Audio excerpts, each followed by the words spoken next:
शिव पुराण 5वां अध्याय। संध्या का चरित्र।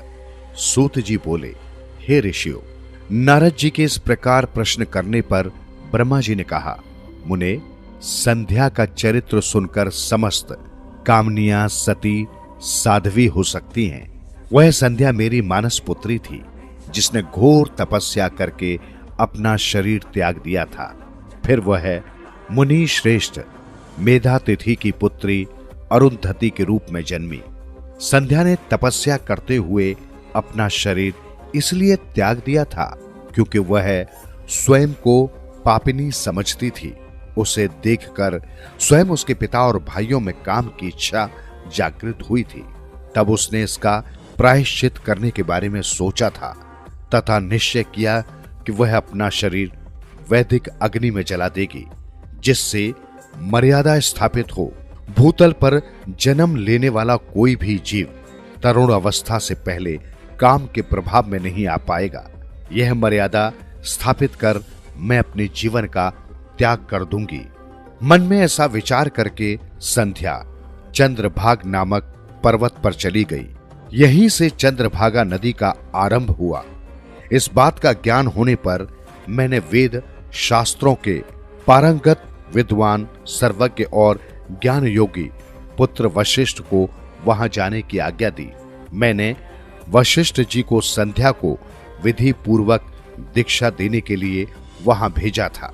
नारद, चंद्रभाग पर्वत पर एक देव सरोवर है जो जलाशय योचित गुणों से पूर्ण है।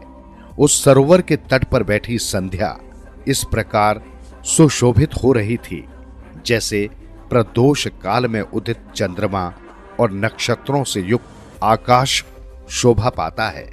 तभी उन्होंने चंद्रभागा नदी का भी दर्शन किया। तब से उस सरोवर के तट पर बैठी संध्या से वशिष्ठ जी ने आदर पूर्वक पूछा, हे देवी, तुम इस निर्जन पर्वत पर क्या कर रही हो? तुम्हारे माता पिता कौन है? यदि यह छिपाने योग्य न हो तो कृपया मुझे बताओ। यह वचन सुनकर संध्या ने महर्षि वशिष्ठ की ओर देखा। उनका शरीर दिव्य तेज से प्रकाशित था। मस्तक पर जटा धारण किए वे साक्षात कोई पुण्य आत्मा जान पड़ते थे। संध्या ने आदर पूर्वक प्रणाम करते हुए वशिष्ठ जी को अपना परिचय देते हुए कहा, ब्राह्मण, मैं ब्रह्मा जी की पुत्री संध्या हूं। मैं इस निर्जन पर्वत पर तपस्या करने आई हूं। यदि आप उचित समझें तो मुझे तपस्या की विधि बताइए। मैं तपस्या के नियमों को नहीं जानती हूं, अतः मुझ पर कृपा करके आप मेरा उचित मार्गदर्शन करें। संध्या की बात सुनकर वशिष्ठ जी ने जान लिया कि देवी संध्या मन में तपस्या का दृढ़ संकल्प कर चुकी है। इसलिए वशिष्ठ जी ने भक्त वत्सल भगवान शिव का स्मरण करते हुए कहा, हे देवी, जो सबसे महान और उत्कृष्ट हैं, सभी के परम आराध्य हैं, जिन्हें परमात्मा कहा जाता है, तुम उन महादेव शिव को अपने हृदय में धारण करो। भगवान शिव ही धर्म, अर्थ, काम और मोक्ष के स्रोत हैं। तुम उन्हीं का भजन करो। ओम नमः शिवाय मंत्र का जाप करते हुए मौन तपस्या करो। उसके अनुसार मौन रहकर ही स्नान तथा शिव पूजन करो। प्रथम 2 बार छठे समय में जल को आहार के रूप में लो। तीसरी बार छठा समय आने पर उपवास करो।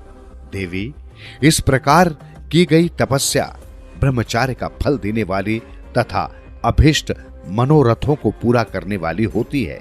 अपने मन में शुभ उद्देश्य लेकर शिवजी का मनन व चिंतन करो। वे प्रसन्न होकर तुम्हारी मनोकामना अवश्य पूरी करेंगे। इस प्रकार संध्या को तपस्या की विधि बताकर और उपदेश देकर मुनि वशिष्ठ वहां से अंतर्धान हो गए।